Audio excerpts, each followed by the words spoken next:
Serial Kitabut Tauhid bagian 28. Tabarruk.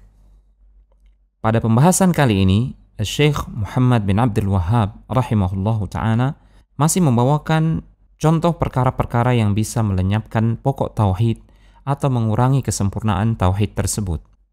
Di sini beliau mengangkat permasalahan seputar tabarruk.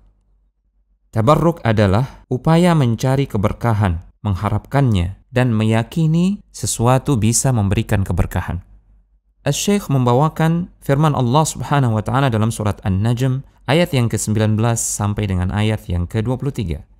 Afara'aytumul Lata wal Uzza wa Manata ats-tsalitsata al-ukhra alakumudz dzakaru wa lahul untha tilka idzan qismatun dhiza in hiya illa asma'un sammaytumuha antum wa aba'ukum ma anzalallahu biha min sultan iyattabi'una illa adh-dhann wa ma tahwa al-anfus wa laqad ja'ahum min rabbihimul huda.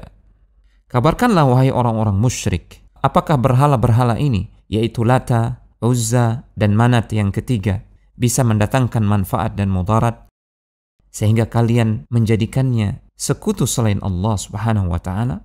Apakah layak untuk kalian anak laki-laki sementara untuknya anak perempuan? Yang demikian itu tentulah sesuatu pembagian yang tidak adil. Itu tidak lain hanyalah nama-nama yang kalian dan nenek-nenek moyang kalian mengada-adakannya. Allah sama sekali tidak pernah menurunkan suatu keterangan apapun untuk beribadah kepada berhala-berhala tersebut. Mereka hanya mengikuti dugaan dan apa yang diingini oleh hawa nafsu mereka, padahal sungguh telah datang petunjuk dari Tuhan mereka. Dalam ayat ini, Allah Subhanahu wa ta'ala membantah orang-orang musyrikin yang beribadah kepada berhala-berhala tersebut. Yang pertama adalah berhala Al-Lat, dan yang kedua adalah Uzza, dan yang ketiga adalah Manat.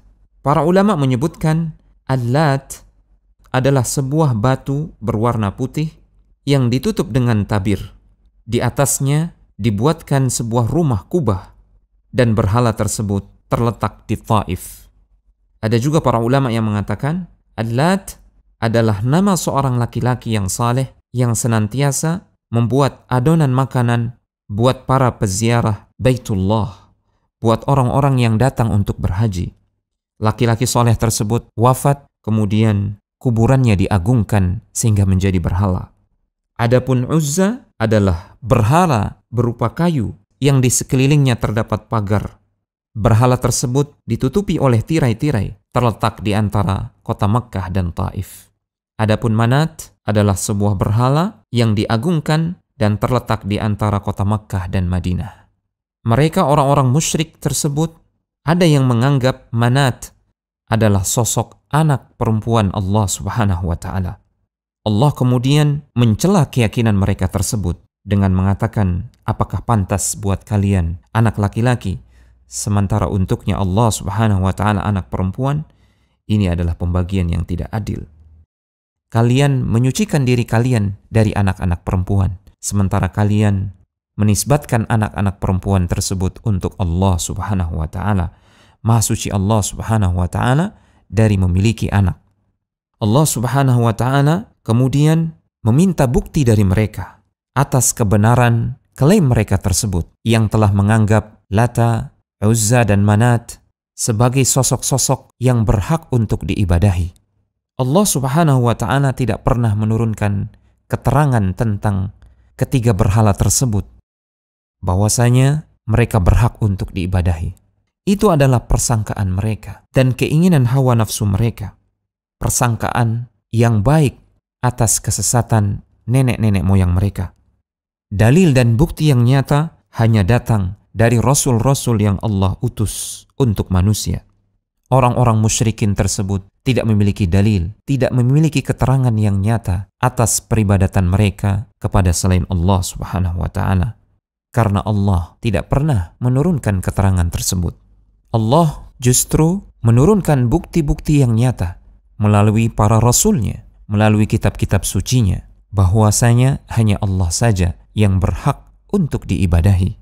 Dalam rangkaian ayat ini terdapat dalil bahwasanya orang-orang musyrikin terdahulu mereka beribadah kepada berhala-berhala selain Allah Subhanahu wa taala dalam rangka mendapatkan keberkahan dari berhala-berhala tersebut. Mereka meyakini berhala Lata yang ia adalah sebongkah batu yang berwarna putih bisa memberikan manfaat dan mudarat. Mereka meyakini Uzza dan Manat juga demikian, mampu memberikan keberkahan, memberikan manfaat dan menolak mudarat.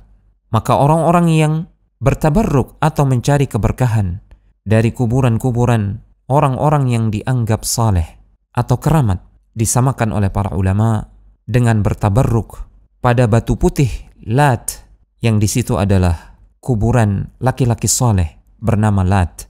Orang-orang yang bertabarruk dari batu dan pepohonan disamakan oleh para ulama dengan orang-orang yang bertabarruk kepada Uzza dan Manat.